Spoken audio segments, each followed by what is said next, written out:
वाकुर्डे योजनेचे पाणी शेतात. सदाभाऊ खोतांच्या शिवार फेरीला यश. सांगली जिल्ह्यातील शिराळा तालुक्यातील वाकुर्डे बुद्रुक योजनेचे पाणी वाळवा तालुक्यातील सुरूल, ओझरडे आणि रेठरे धरण परिसरात बंदिस्त पाईपलाईनद्वारे प्रथमच पोहोचले आहे. त्यामुळे शेतकऱ्यांमध्ये आनंदाचे वातावरण निर्माण झाले आहे.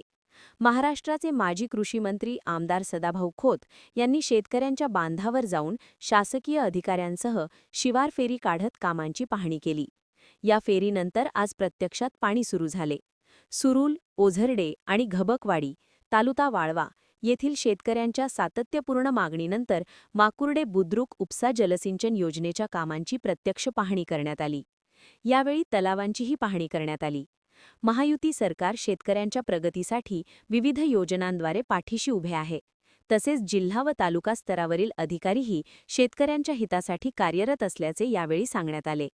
आमदार सदाभाऊ खोत यांच्या शिवार फेरीनंतर आज या भागात पाणी सुरू झाल्याने शेतकऱ्यांना मोठा दिलासा मिळाला आहे. निवृत्ती पाटील, ओझरडे.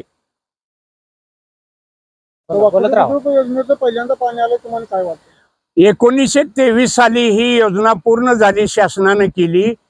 भरपूर शासनानं खर्च केला. पाणी आल्यानंतर आम्हाला आनंद वाटला. परंतु जसं कडेगाव भागात घाटावर पतंगराव कदमानं जसं पाण्याचा वस्तुस्थिती वगळवड वाहत्यात, तसं बी ह्या भागात व्हावं अशी आमची अपेक्षा आहे.